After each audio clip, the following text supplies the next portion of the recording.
It's an interesting phrase in that song. It says, Jesus is mine. We're going to talk about that in some detail this morning, but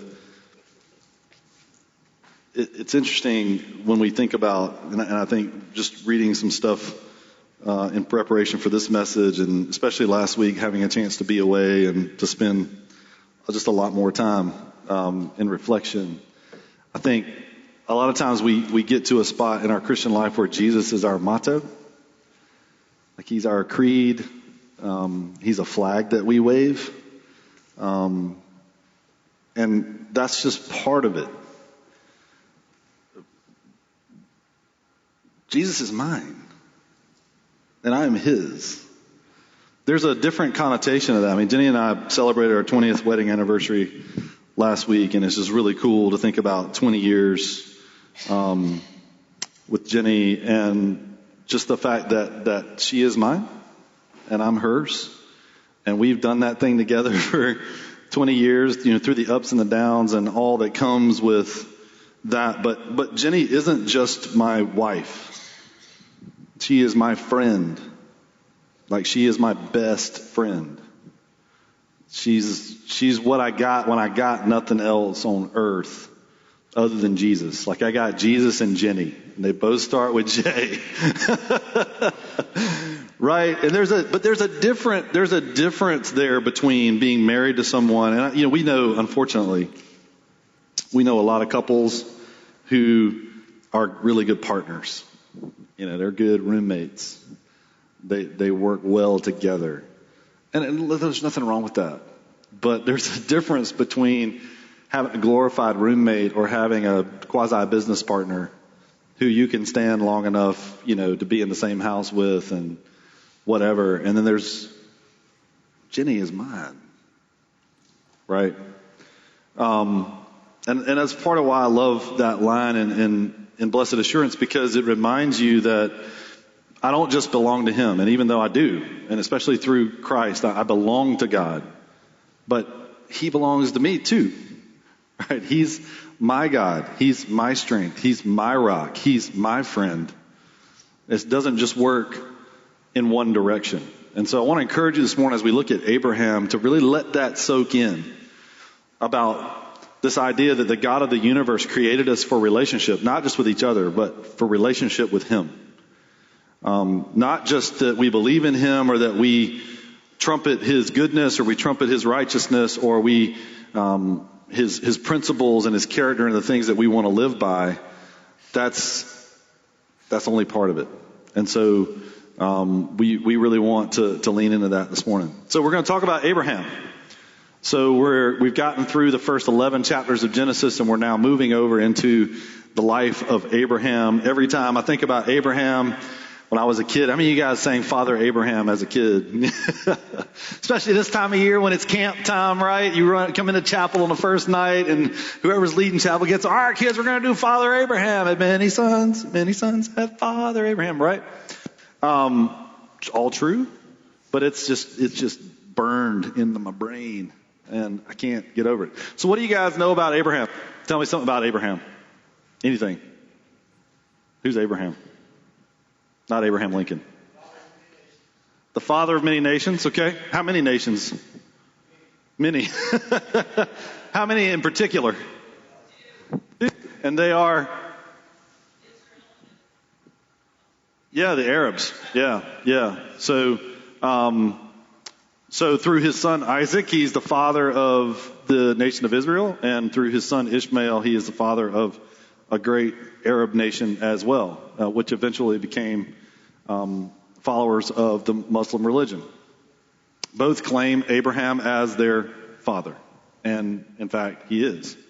If you want to understand what's going on in the Middle East, it's very simple. Abraham had two sons. One, God promised to him and gave him. The other, he took it into his own hands and had a son that they eventually cast out because his wife was jealous, and that son formed the Arab nation, and his other son formed the Israel nation, and one nation wants the other dead. So there's a lot more geopolitical stuff we could get into about the conflict in the Middle East, but it really boils down to there's one group of people who wants the other group of people dead. If Israel came up today and said, we're going to lay down our arms, we don't want to fight anymore, they'd be wiped off the face of the map.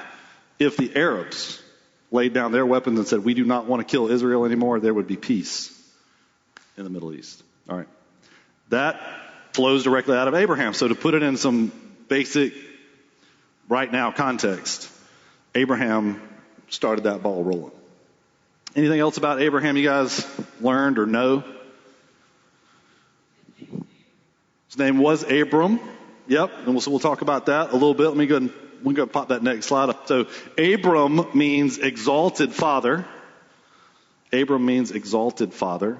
Abraham means father of a great number.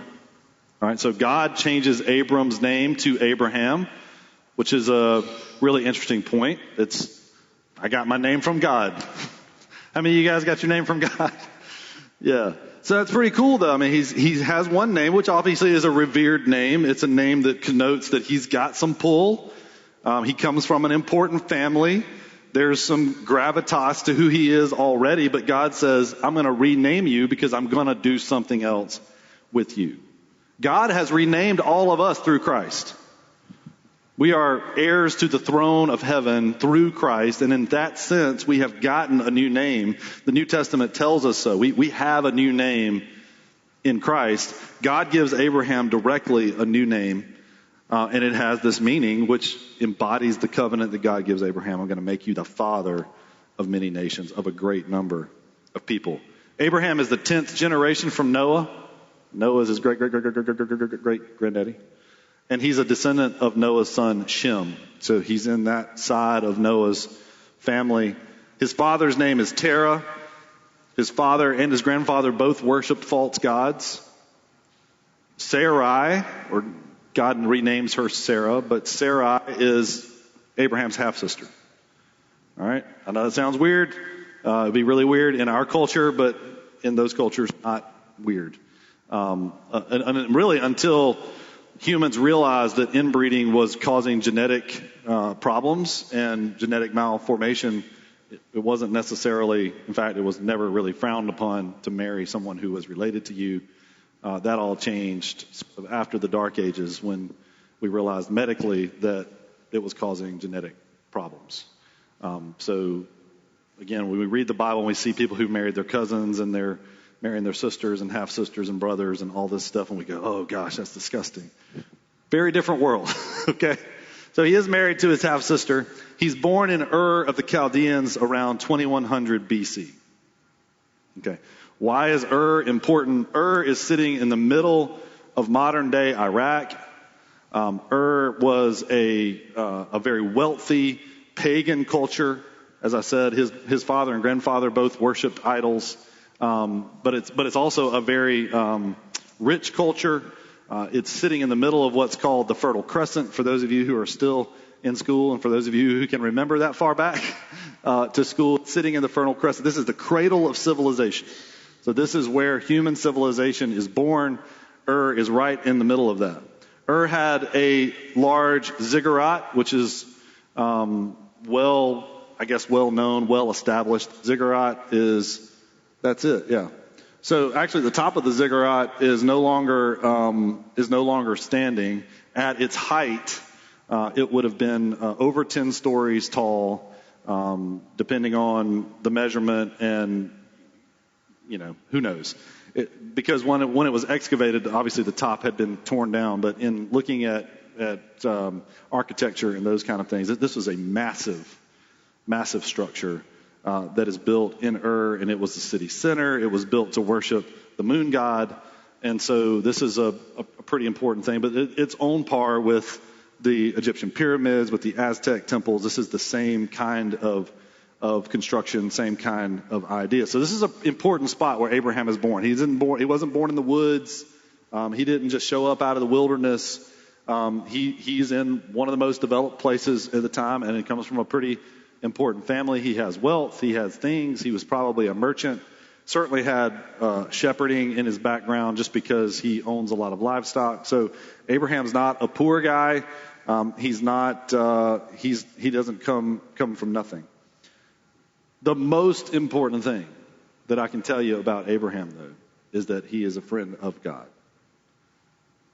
Isaiah chapter 41, verse 8. And God himself, speaking to Isaiah, calls Abraham his friend. I just let that soak in for a second. God is talking to one of his prophets to deliver a message to the people of Israel, and he says, my friend, Abraham. Would God say that about you? Hey, my friend, Brian, I want you to meet my friend. Not the guy that knows who I am. Two words that we misuse in our culture. One is love. The other is friend. We have a lot of acquaintances. All right? We have some people that we may have some amount of affection for. But we call too many people friend. If you really sat down and thought about, okay, who on their own invests in my life and loves me unconditionally and pours into me as much as I pour into them, your number of friends is going to dwindle down to something probably less than a double-digit number. So, and that's not necessarily a bad thing, because you can't invest. I mean, we're not God. We can't invest in as many people as God can. I mean, Jesus had 12 and he's God. Right? So to think about, whether or not I can have this wide array of friends, Facebook has made it even worse. People who are your friends on Facebook, they're not your friends. Like, totally not your friends. I mean, there's just, friendship is a mutual investment. And I want you to think about that as we talk about this idea of friendship with God. Not only is God moving in my direction, as he did with Abraham, but I am moving in his. I call him up. I want to spend time with him. I want to hear from him. I want to sit with him. Not just the other way around. He's not just always How many of you have had a friend that you're always chasing around? You wouldn't get a text from them unless you texted first. They're not inviting you to lunch unless you invite them first. You call and check on them, and then they ask you in response, how are you doing? But if you went dead silent for 3 months, you probably wouldn't hear from them. One of the most purifying, pruning events of my life was when Jenny and I moved to Richmond, Virginia, when Will had just been born and Ellie was 2.5. All right, because we had a lot of friends. And then when we moved to Virginia, we found out we didn't have a lot of friends. We had a lot of people who were mooching off of us, just to be honest. We had a lot of people who were siphoning off of Brian and Jenny. We had a lot of people who were cool hanging around with us as long as we were doing the same things. But we found out pretty quickly who our real friends were. And these were the people who kept up with us, who asked about us, who called and drove to Richmond, Virginia to see us for no reason other than just to drive to Richmond to see us. Those are people who are our friends, people who love us, people that we develop friendships with today. I have a buddy that lives in College Station, Texas, and every time he comes anywhere near South Carolina, he calls me and goes, hey, we're going to be in Atlanta, or hey, we're going to be in Asheville, and we would love to see you guys. How can we make it work out? We'll drive over to Greenville. Just this effort that somebody from College Station, Texas has to make to see a little family in Columbia, South Carolina, that's a friend, right? That's somebody who loves you. And so when we talk about this in the context of Abraham being the friend of God, this is what we're talking about. It's not an acquaintance. It's not just that he knows him. One thing, too, I want you to remember about Abraham is that Abraham didn't have this. None of this is written at the time that Abraham is conversing with God and following God. None of it. He has a personal relationship with God based on communication with God alone. A friend, the real definition of it, a friend is a person you know well and with whom you have a bond of mutual affection outside of romantic or family relations. It is a choice. Friendship is a choice. It's not just mutual things that you do. You go to school with people, great. You go to school with people. Not all those people are your friends because you go to school with them. It's a choice. So, what are some of the characteristics of somebody who's a friend of God? The first is that they're obedient. They're obedient.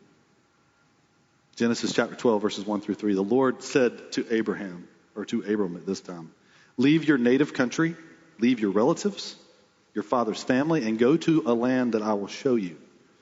I will make you into a great nation. I will bless you and make you famous. You will be a blessing to others. I will bless those who bless you and curse those who treat you with contempt. All the families on earth will be blessed through you, all the families. Verse 4, so Abraham departed as the Lord instructed. I mean, and again, Moses cuts to the chase. Moses doesn't spend a lot of time editorializing because he's wanting to give you information. And so as he's writing, he doesn't spend a lot of time. But I just love this transition. God says, get up and go, and here's what I'm going to do with you. And then Moses throws in the so. And so Abraham did. It's pretty cool. Takes Lot with him. Lot is his nephew. He's 75 years old when he leaves Haran, and he takes his wife Sarah and his nephew Lot and all his wealth and his livestock and all the people he had taken into his household, and he heads for the land of Canaan. So this isn't Abraham going down the road with his wife and his father and a couple of mules. This is a caravan of people. So think about Abraham's obedience here. This isn't just pulling up. This is pulling up his entire life. He's pulling everything up, getting on the road with a caravan of people, all of these people, servants, everybody that he's taken into his household, his livestock, everything, and going to a place God said, I'll show you when you get there. There's no GPS. Can't really give you a brochure. There's no gallery of photos to look at about where you're going. Just get head in that direction, and I'll tell you to stop when you've arrived. Abraham does it. This kind of obedience, this kind of trust in God is something that belies a friendship with God. It's this idea that God says it and I don't question it because he's my friend. I'm his friend. He's my friend. I can tell you right now, if Rodney and I were standing outside and Rodney said, Brian, don't move. When I tell you, you're going to break right over here. And I'm going to say, why? And he's going to say, look, we do not have time. Just do exactly what I tell you. I would do exactly what he told me because he's my friend. And I know he has my best interests at heart. And what I don't know is that there's a rattlesnake behind me. He knows, but I trust that, right? There would be no arguing. There would be no, right? Because there's a trust there. And you all know people in your life that are like that, right? Abraham has this relationship with God, and it's on this different level, almost a level that it's hard for us to comprehend. His trust of God and his obedience to God is on par, just below Jesus. It's a reflection. It's a sort of a precursor of Jesus' obedience to the Father when he's in human form. It's hard for us to get our heads around it. And a lot of times we like to think about some of Abraham's failings. We like to think about Ishmael. We like to think about him lying about Sarah not being his wife because she's gorgeous and everybody knows it. And so when he goes to Egypt and the king, sees his wife and goes, wow, she's really pretty. And Abraham doesn't want to get killed, right? So he tries to talk his wife into just saying, hey, it's technically true. You are my sister. So don't tell them that we're also married. We're just going to stick with the sister side of the story, right? And we like to focus on those things, but gosh, sure, he's human and he's fallible and he does make mistakes in his life, but this kind of obedience to the Lord is pretty incredible. And it's something that belies being a friend of God. Another thing a friend of God has is a servant's heart. A servant's heart. Remember, Abraham is not a vagabond. He's a wealthy man. He has a lot of stuff and a lot of things and people around him. Psalm chapter 105 verses 42-43 says this, for he remembered, talking about God here, for he remembered his sacred promise to his servant, Abraham. So not only is he a friend, he's a servant. He serves the Lord. So he brought his people out of Egypt with joy, his chosen ones with rejoicing. So not only does God give Abraham this covenant, not only is he a friend, not only does Abraham obey him as sort of sort of a master relationship, but that kind of moves down to this idea that he also has a servant's heart. And we don't just see that with God, we see that in the way that Abraham treats people. Genesis chapter 18, verses 1 and 2, one day Abraham was sitting at the entrance to his tent during the hottest part of the day. He looked up and noticed 3 men standing nearby, and when he saw them, he ran to meet them and welcomed them, bowing low to the ground. This is a guy who has plenty of influence, right? He clearly has a lot of stuff, and if you're approaching this camp, this is a big camp. There's a lot of tents, a lot of livestock, a lot of people around. This guy technically doesn't have to bow down to anybody and certainly doesn't have to be hospitable. All right. Most people in the South sitting in the hottest part of the day on their porch and 3 people just show up in the yard, they might be going for a gun. Right. Or at least, peeping. My dad used to call it peeping, but it's when you lean out this way around the edge of the porch to see who that is in the front yard. Right. That's not Abraham. Man, he gets up, he runs out there, he welcomes them, he bows low to the ground. He says, "My Lord, if it pleases you, stop here for a while. Rest in the shade of this tree while water is brought to wash your feet. And since you've honored your servant with this visit, let me prepare some food to refresh you before you continue on your journey." Wow, this is hospitality. This idea that nobody is better. I'm not better than you. You're not better than me. I have this relationship with the God of the universe. And because I do, I have a servant's heart. I'm in the right perspective. I treat people the way they should be treated. The third thing is that a friend of God is courageous. This idea that friendship and trust builds courage. We had the Scooter Scott Leadership Academy kids over at my house a few weeks ago, and we have a zip line in our backyard. And a couple of kids ever been on one before. And one of our kids, she's one of our seniors, and she's got tremendous leadership ability, but she's also a very cautious person. And so she was really uncertain about the zip line. And we finally talked her into getting up there to try it. And one of the other kids in our group who she trusts said, "Listen, I'm going to hold the line. I'm going to hold the line until you get situated on the carriage. And then when you're ready, you just let me know."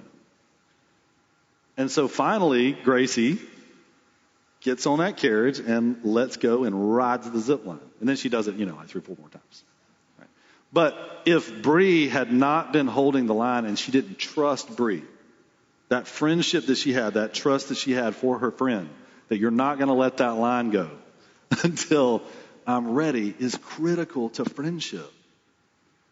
Right? It's this idea that I know you've got me, and because you've got me, I can have courage. I can be a little braver. I can try something that I might not have tried. That's what a friend of God is. Look at Genesis chapter 14, verses 14 through 15. When Abram heard that his nephew Lot had been captured, he mobilized the 318 trained men who had been born into his household. I love Moses 318. He doesn't just round it off. Then he pursued Chedorlaomer's army until he had caught them at Dan. And there he divided his men and attacked during the night. Chedorlaomer's army fled, but Abram chased them as far as Hobah, north of Damascus. And in verse 16, Abram recovered all the goods that had been taken, and he brought back his nephew Lot with his possessions and all the women and other captives. There's an action movie for you. Abram hears that Lot, after Lot has left him and kind of moved over toward Sodom, Sodom is attacked, and Lot's family is taken captive, and Abram hears about it. And what does he do? Does he sit around twiddling his thumbs? Oh my gosh, what should we do? Oh, someone should help. No. His friendship with God, his trust in God's covenant, what God promised, he just saddles up the horses. Fear is something that has been right in the forefront of our experience over the last year that Wade was talking about earlier when we talked about communion. Fear. Paralyzing, gripping fear. Not just from the world at large, but from God's people. Scared to leave their homes. And listen, I'm not talking about irrationality. I'm not talking about unnecessarily putting your life at risk. I'm not talking about unnecessarily putting people's lives at risk. But we are a petrified people We are scared to death of literally everything. Scared to death. Won't try nothing. Won't put it out there. Scared to death. And again, I'm not talking about, I don't want you to mishear me. I'm not a conspiracy theorist. Virus is real. Right? People have died. Lots of people have died. It has sent the world into chaos. But the world has always been in chaos. And those who are the friend of God, yeah, Jason. Nothing. Oh, I mean, God, so Scripture teaches us that, and God has taught Abraham that through his life. That if you got me, what else do you need? Jenny loves people watching. She also loves slogans and church signs and those kind of things. She gets a kick out of it. And she saw a church sign, I guess, a couple of months ago, and it said this: "Heaven can wait, wear your mask."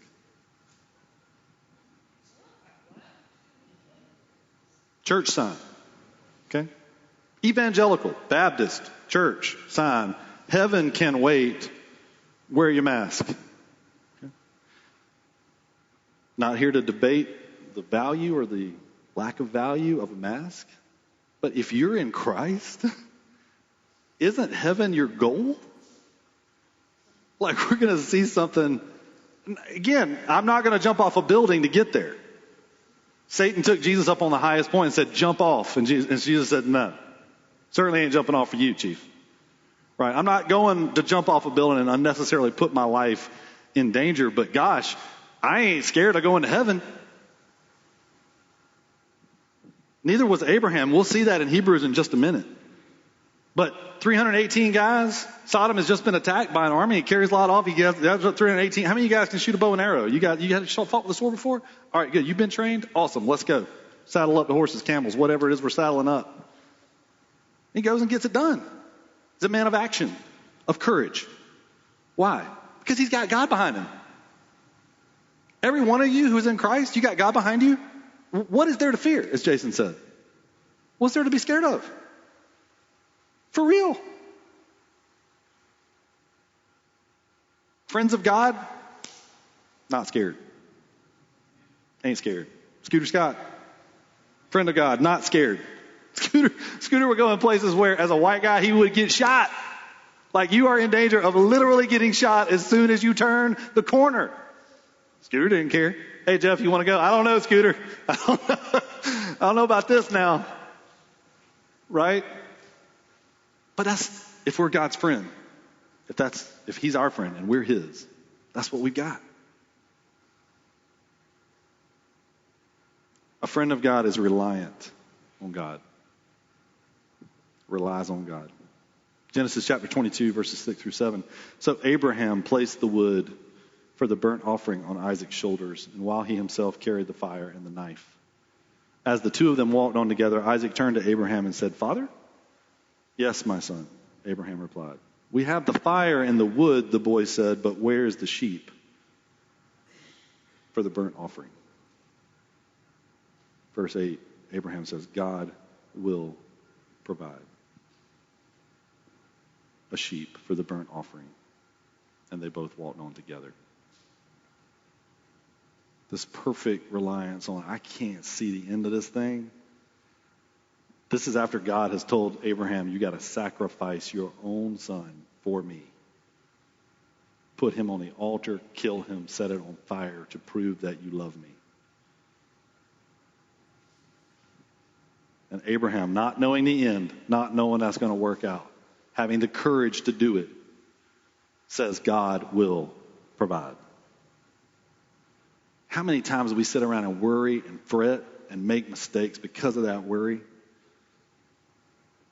How many times do we need more than what God has to offer? And we make mistakes? How many times? And Ryan and I were talking about contentment this morning. It's this idea that I'm content because I rely on God and that He's going to take care of it. And I can't see the end of it. Man, I can't see the end of COVID. Certainly couldn't see it a year ago. Gosh, what is happening? What is this thing going to be? I've watched too many action movies by Roland Emmerich. Like, Roland Emmerich, you have messed me up. You know, is there going to be zombies? Is Will Smith? Where's he? Can't see the end of it. But relying on God says, because I can't see the end of it, I'm just going to trust him. I'm just going to rely on him. Because I really can't rely on anything else. I can't even rely on me. I certainly can't rely on the CDC or politicians or friends. Can't rely on those people. So I'm going to rely on God because I can rely on him. He keeps his promises. I talk to him. I know who he is. He's my friend. Look at verse 13. This is awesome. Then Abraham looked up and saw a ram caught by its horns in a thicket. So he took the ram and sacrificed it as a burnt offering in place of his son. Abraham named the place Yahweh Yireh, or Jehovah Jireh, which means the Lord will provide. The Lord will provide. May provide, sometimes provides, will provide. Is that you? Is that how you live? Is something that's ingrained into you as a child of God, is this idea that the Lord will provide. I can't see it all the time. I can't see it most of the time. But do you wake up every morning going, the Lord will provide? God will take care of it. That's what a friend of God does. A friend of God is a prayer warrior. Intercessory prayer. Not just praying for yourself, praying on behalf of others. We talk about intercessory prayer. That is praying for and on the behalf of others. Pleading with God. Arguing with God. Begging God. Petitioning God. Coming into the throne room of God and asking him to do something, not for you, but for somebody else. To move. And Abraham does this his whole life. Abraham prays to God and prays for others and intercedes on their behalf. Most of our prayers are self-interested prayers. God, help me feel better. God, make my family safe. God, help my family feel better. God, give me this job. God, give me this. God, give me that. And God gives you the job. And where are you? Oh, hey, thanks, God. Awesome, dude. That's not prayer warrior. A prayer warrior is someone who's on their knees for others. Look at Genesis chapter 18, verses 20 through 22. So the Lord told Abraham, I have heard a great outcry from Sodom and Gomorrah because their sin is so flagrant. And remember here, God is actually, when it says the Lord, God is actually in physical form here. There are men who show up at Abraham's camp. Some biblical scholars believe this is Jesus. Some biblical scholars, and again, we don't know. So I'm not going to stand up here and tell you that I know exactly what form the Lord took here, but he is in physical form. He is speaking physically to Abraham. He is walking around. I'm going down to see if their actions are as wicked as I have heard. If not, I want to know. God already knows. Okay, again, this is God testing Abraham. God's going to see what Abraham is going to do with this news. The other men turned and headed toward Sodom, but the Lord remained with Abraham. And Abraham approached him and said, will you sweep away both the righteous and the wicked? Suppose you find 50 righteous people living there in the city. Will you still sweep it away and not spare it for their sakes? Remember, Abraham knows what happened at the flood. He knows that God spared Noah and his family because they were righteous. The Bible says that Noah was a righteous man. He is the 10th generation from Noah. He's descendant of Shem. He knows what God has done at the flood. All right, this isn't a fairy tale to him. He has talked to people who were just on the other side of the flood. So he already knows that in his head. But you'll spare him though, right? Because you spared Noah.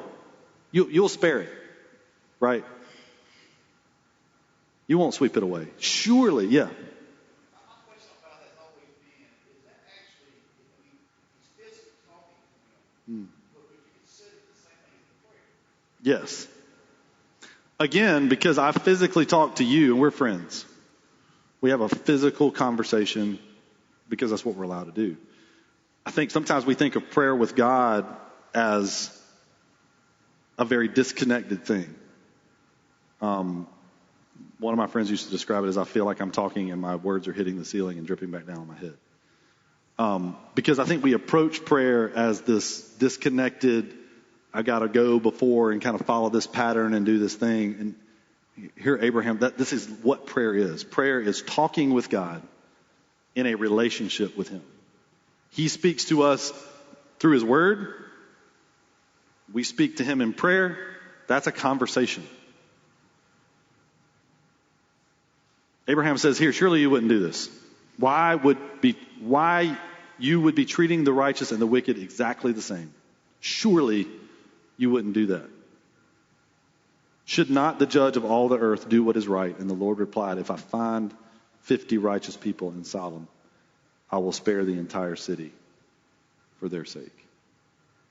What's cool about this conversation is Abraham then starts to bargain with God. He's really interceding with God at this point, and he thinks about Sodom. He's been there. Gosh, 50, that feels high. How about 40? Will you do it for 40? 25? 15? 10? 5? I mean, he gets to the point where he figures, well, at least Lot. Lot knows God. Lot has seen who you are. He knows who you are. He's been with me all this time. He's watched you work. At least Lot and his family and the people that live in his house, surely they're righteous. So for 5, you'd spare it, right? God says, yeah. Unfortunately, there weren't even 5. And as we know, Sodom gets wiped off the face of the map. Interestingly, archaeology has found the ruins of Sodom and Gomorrah. The sulfur content in the soil is astonishing. It's fake, though. It's not real. Abraham pleads with God, and he's not going to let him go. Have you ever gotten a spot where you don't let him go? We'll see later Jacob does the same thing. Jacob fights with God, and he just won't let God go. Jesus says over in the New Testament, he says, if you go pester your neighbor for a cup of flour, and you keep knocking on the door, even if it's super late at night, and you keep knocking on the door, I really just need a cup of flour.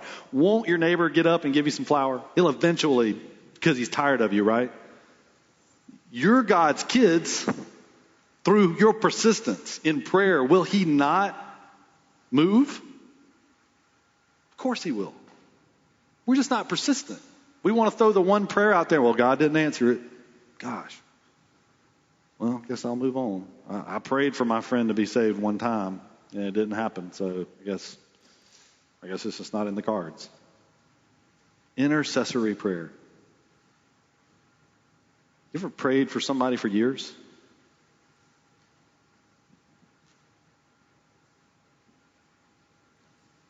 I have. It's difficult. 6 years, 7 years. I've had friends that prayed for children for 20, 25 years. My mom trusted the Lord. Let's see.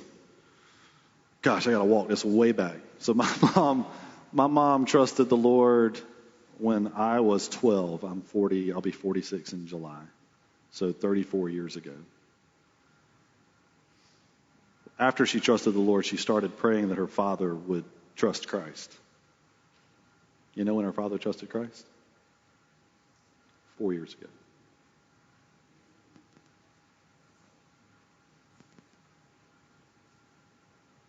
Try praying for somebody for 30 years. That's what a friend of God does. Someone who trusts God, who believes as long as there's breath, there's hope. As long as my father is alive, he can trust Christ. He can come to the Lord. He's cantankerous. He's honoring. He's self-reliant. He's a self-made man. He doesn't trust religion. He doesn't trust people. He can come to Christ. It can happen. And boy, did it happen. I'm talking about an incredible conversion in his 80s. Incredible. I'm not saying that was because of my mother. I'm not saying that she made that happen. What I'm saying is that she interceded and pleaded with God for 30 years to save her father. And we give up too quick, man. And our culture gives up too quick. We're just a give up. We are a give up culture in a hurry. Man, we just throw it on the trash heap, move on. Not a friend of God. A friend of God stays in there. A friend of God prays and prays and prays until he sees God move. And in many cases is say, I'm going to stay right here till you do something, God. Can't really see what's going on. Don't even feel like you're listening anymore, but I'm going to just stay right here till you do something. That's Abraham. The last thing I want to see about Abraham this morning is his unswerving faith. Genesis chapter 22, this is the beginning of that story about Isaac. Sometime later, God tested Abraham's courage? No. His will? No. His resolve? No. God tested his faith. Abraham, God called. Yep, here I am. Take your son, your only son, yes, Isaac, whom you love so much. Go to the land of Moriah, go and sacrifice him as a burnt offering on one of the mountains, which I will show you. Here's that obedience showing up again. The next morning, Abraham got up early, saddled his donkey, took two of his. The next morning? Are you for real? What kind of sleep was that? Think that guy slept? The next morning, got up early, saddled his donkey, took two of his servants with him along with his son Isaac, chopped the wood for a fire for a burnt offering, and set out for the place God had told him about. When they arrived at the place where God had told him to go, Abraham built an altar, arranged the wood on it. Then he tied his son Isaac and laid him on the altar on top of the wood, and Abraham picked up the knife to kill his son as a sacrifice.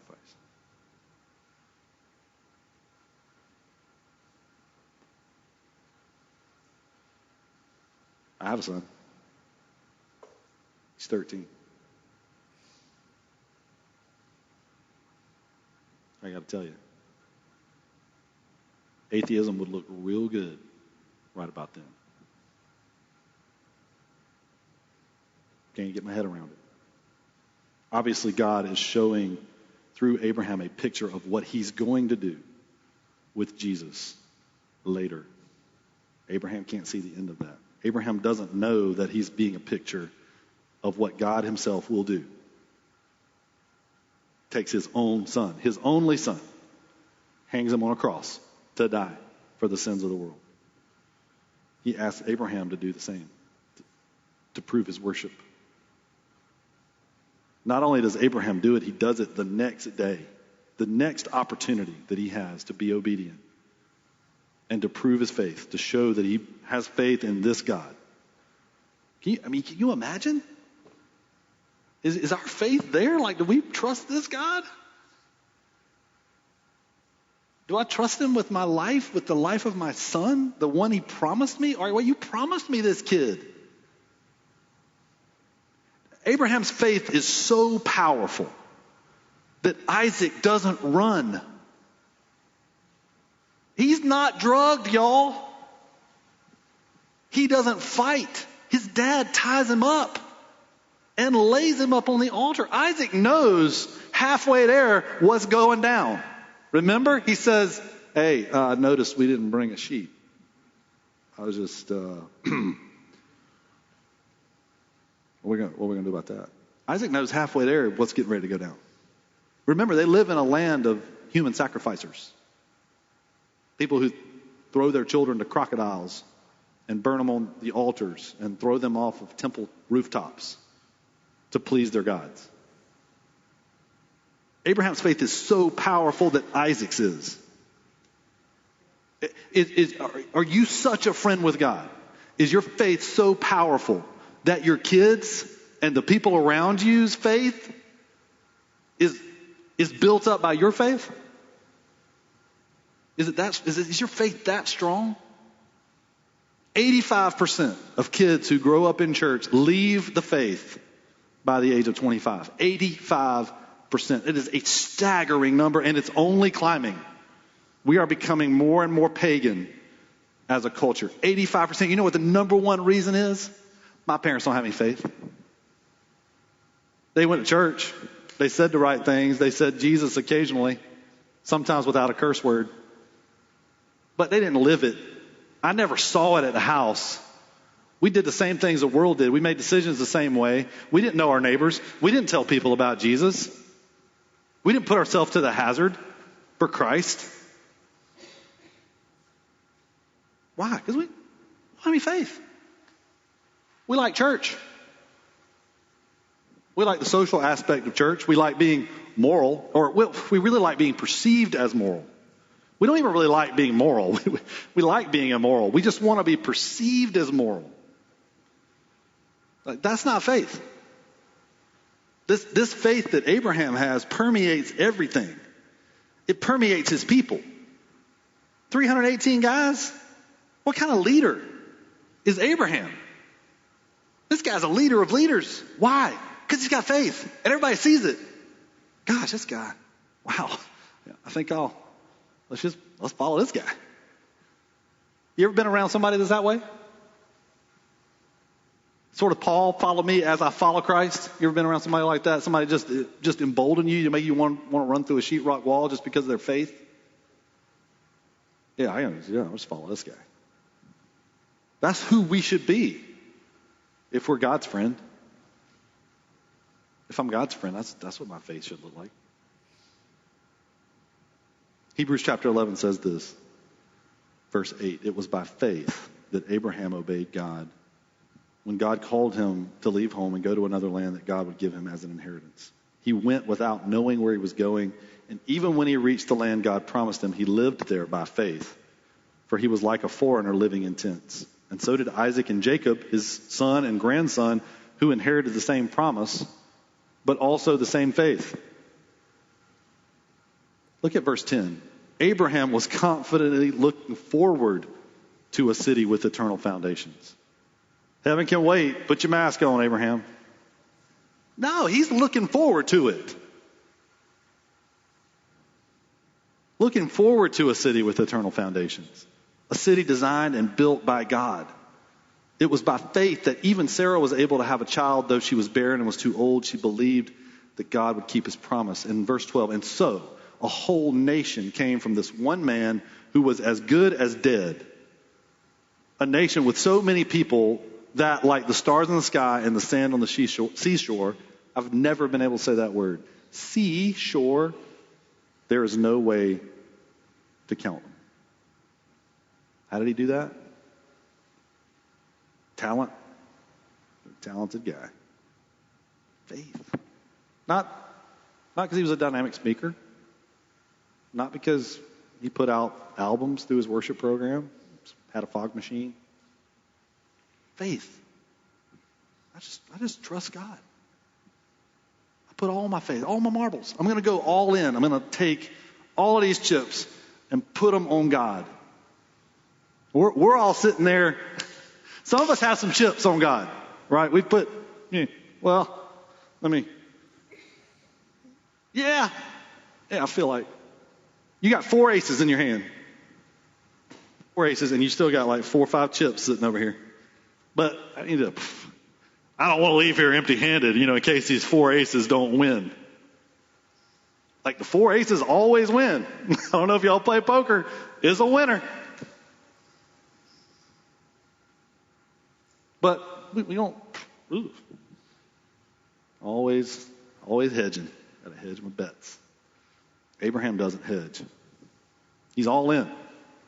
Even through the mistakes. Even through the times that he lacks faith. His faith is so far past any faith I've ever had. I can't count it. I can't wrap my head around it. But this is what we're heading for if we're friends of God.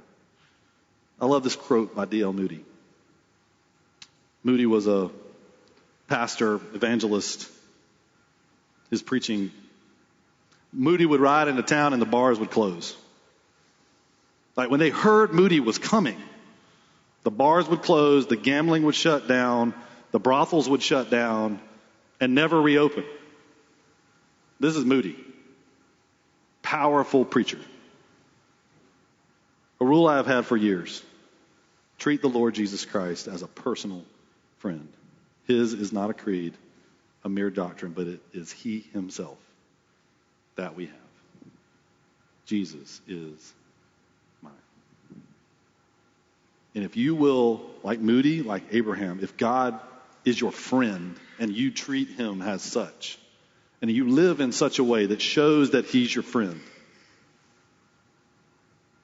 then what he can do with you is the same as what he did with Abraham, the same as what he did with Moody. When you think, well, oh gosh, well, Moody, he shook up a continent for God. Yeah.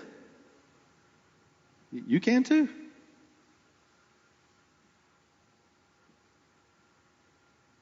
The question is, do I want to believe in God? Do I want to pay him lip service? Do I want to hang out with Christian people? Do I want to listen to Christian radio? Or do I want to have a real friendship relationship with the God of the universe? And I think we even get into a spot sometimes, and yes, he is our Father. He is the King. And so there's a reverence that's due. But I think that many times, and I know I do this because I'm a rules follower, and it's easy for God to just be King and Father and not friend. All right, and what we have to be in a spot where he's King, he's Father, he's friend. He has to be all three. If he's not, our Christian life will not be complete. The picture of what he has for us will be incomplete. He's got to be all three. I would encourage you to spend some time as we think about Abraham and as we continue to walk this out. And we're going to see this again with Jacob and Isaac. Is to really examine your friendship with God.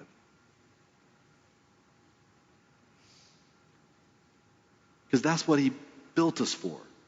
It's a choice. He's already king of the universe. I don't have to make a choice that changes anything about his kingship.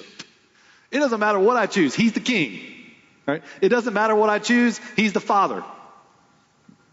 Okay, but I can choose friendship. That one I can pick. So the question is, am I going to choose that, or am I going to choose friendship with the world? Jesus said that friendship with the world makes you the enemy of God. Being a friend of God makes you the enemy of the world. If the world likes you, if the world thinks you're awesome, if the world thinks you're the greatest thing since sliced bread and agrees with everything you say, if the things that come out of your mouth look like the things that come out on social media and the things that come out of the politician's mouth, you are not a friend of God. Period. End of discussion. A friend of God is an enemy of the world, and vice versa. And so you really have to make this choice of, not only am I going to believe him, and not only am I going to believe in Jesus and believe that Jesus rose again, but I'm going to choose this friendship with God so that I've got him and he's got me, and everything that I do looks different because of who my friend is.